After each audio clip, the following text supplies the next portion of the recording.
स्वागत है आप सभी का मेरे YouTube channel learning with Sushma में। आज इस भाग में हम करेंगे कक्षा 12वीं की हिंदी की पाठ्य पुस्तक अंतरा भाग 2 में संकलित कविता देवसेना का गीत से, और इसकी रचयिता है छायावादी कविता के प्रमुख आधार स्तंभ जयशंकर प्रसाद। जयशंकर प्रसाद द्वारा रचित एक नाटक है, ऐतिहासिक नाटक स्कंदगुप्त। तो स्कंदगुप्त से इस गीत को लिया गया है और इस गीत में पीड़ा झलकती है देवसेना की। देवसेना जो कि इस गीत की नायिका है। तो देवसेना मालवा के राजा बंधु वर्मा की बहन थी। उस समय जब हूणों ने भारत पर आक्रमण किया तो देवसेना का सारा परिवार मारा गया। किसी तरह देवसेना बच जाती है। देवसेना स्कंदगुप्त से प्रेम करती थी, परंतु स्कंदगुप्त मालवा के धन कुबेर की कन्या विजा से प्रेम करता था। जीवन के अंतिम क्षणों में स्कंदगुप्त उससे विवाह करना चाहता है, लेकिन देवसेना उसे मना कर देती है और अपनी भावनाओं को दबाकर यह गीत पीड़ा में गाती है। देवसेना का गीत, इसमें हमारे पास 2 पद्यांश हैं। तो शुरू करते हैं अपने पहले पद्यांश से। और इस पद्यांश में स्कंदगुप्त द्वारा विवाह के प्रस्ताव को ठुकराए जाने के पश्चात देवसेना अपने जीवन के वेदना में यानी कि दुख से भरे हुए क्षणों को याद करती है और वह क्या कहती है। आहा वेदना मिली विदाई, मैंने भ्रमवश जीवन संचित मधुकरियों की भीख लुटाई। वेदना का अर्थ होता है दुख या पीड़ा और मधुकरियों का अर्थ है भिक्षा। तो देवसेना कहती है कि आह वेदना मिली विदाई, मुझे प्रेम के बदले जो है क्या मिला, पीड़ा मिली, कष्ट मिला, दुख मिले। मैंने भ्रमवश का अर्थ होता है कि देवसेना जो है वो प्रेम के भ्रम में थी। वह स्कंदगुप्त से प्रेम करती थी, लेकिन स्कंदगुप्त जो है वो किसी और से प्रेम करते थे। तो ऐसे समय में देवसेना कहती है कि मैंने भ्रम में रहकर अपने प्रेम को तुम पर लुटाया। जिस प्रकार से कोई संपन्न व्यक्ति भिक्षा लुटाता है भिखारियों पर, उसी प्रकार से मैंने अपने प्रेम को जो है तुम पर लुटा दिया, लेकिन तुमने मुझे बदले में पीड़ा या दुख ही दिया। छल छल थे संध्या के श्रम कण, आंसू से गिरते थे प्रतिक्षण, मेरी यात्रा पर लेती थी नीरवता अनंत अंगड़ाई। नीरवता का अर्थ होता है खामोशी।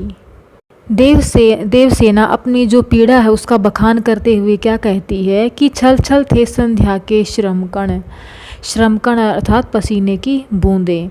संध्या समय से ही मेरे माथे पर, मस्तक पर पसीने की बूंदें चमकने लगती थी और मेरी आँखों से प्रतिक्षण हर पल जो है वो आंसू गिरते रहते थे। मेरी यात्रा पर, मेरे जीवन में जो है वो सन्नाटा पसर गया था, खामोशी छा गई थी। श्रमित स्वपन की मधु माया में, गहन विपिन की तरु छाया में। गहन का अर्थ होता है गहरा और विपिन का अर्थ है जंगल या वन। तरु अर्थात पेड़ों की छाया में।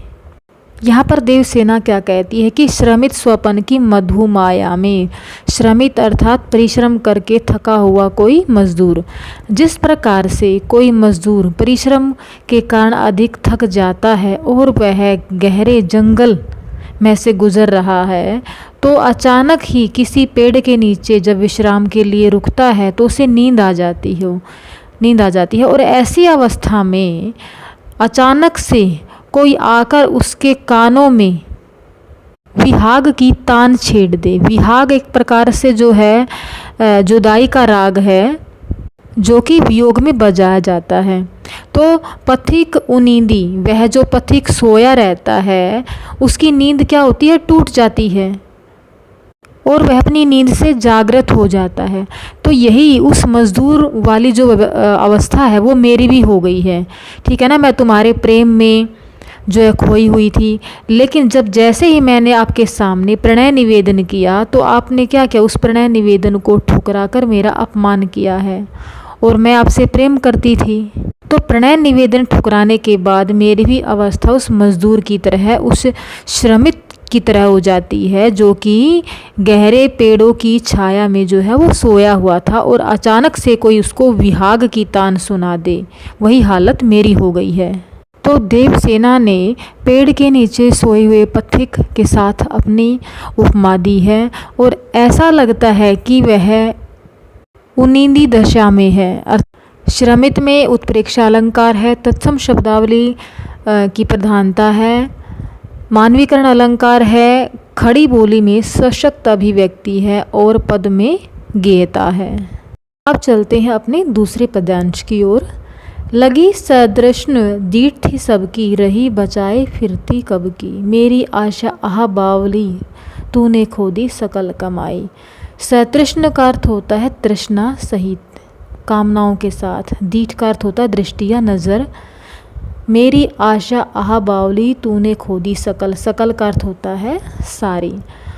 तो यहाँ पर देवसेना क्या कहती है कि सबकी आशा भरी नज़रें मेरी ओर लगी हुई थी और यथाशक्ति मैंने सबकी सहायता भी की।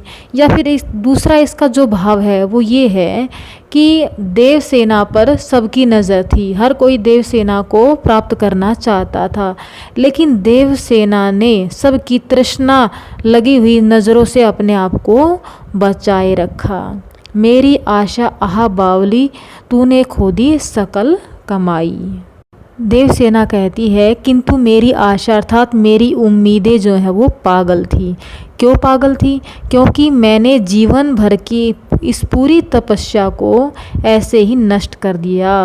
मैंने अपने जीवन भर की कमाई को ऐसे ही बर्बाद कर दिया। जीवन भर की कमाई अर्थात मैंने स्कंदगुप्त से प्रेम किया, अनन्य प्रेम किया। मेरी उम्मीदें आशाएं भी स्कंदगुप्त से थी कि वो भी मुझसे प्रेम करेंगे, विवाह करेंगे, लेकिन इसके विपरीत हुआ। तो देवसेना कहती है कि मैंने जीवन भर की इस तपस्या को, इस तप को जो है वो बर्बाद कर दिया। चढ़कर मेरे जीवन रथ पर प्रलय चल रहा अपने पथ पर। देवसेना कहती है कि अब मेरे जीवन रूपी रथ पर प्रलय आ चुका है, अर्थात मेरा अब अंत समय चल रहा है। मैं समय के या आयु के अंतिम पड़ाव पर हूँ। मैंने निज दुर्बल पद बल पर, निज अर्थात अपने, दुर्बल अर्थात कमज़ोर, पद अर्थात पैरों के बल पर उससे हारी होड़ लगाई। देवसेना कहती है कि मैंने अपनी दुर्बलता को जानते हुए भी, मुझे पता है कि मेरे पैर कमज़ोर हैं, मेरे पैरों में बल नहीं है, फिर भी मैंने उस प्रलय के साथ हारी हुई होड़ लगाई। लौटा लो यह अपनी धाती, मेरी करुणा हाहा खाती, विश्व न संभलेगी यह मुझसे, इससे मन की लाज गवाई। देवसेना ने ये बताया कि मुझे पता था कि मैं हार जाऊंगी, फिर भी मैंने जीवन संग्राम में, जीवन संघर्ष में बड़ी बड़ी आशाओं के साथ प्रवेश किया। यानी कि यह जानते हुए भी कि मैं स्कंदगुप्त को प्राप्त न कर सकूंगी, मैंने उसके प्रेम को हृदय में स्थान दिया और उसने मुझे झकझोर डाला। कैसे झकझोर दिया? मेरे प्रेम को अस्वीकार करके। लो यह अपनी धाती, इसमें देवसेना कहती है कि मेरी करुणा पर करुणा को भी दया आ रही है, हे देव मुझसे मेरा हृदय वापस ले लो।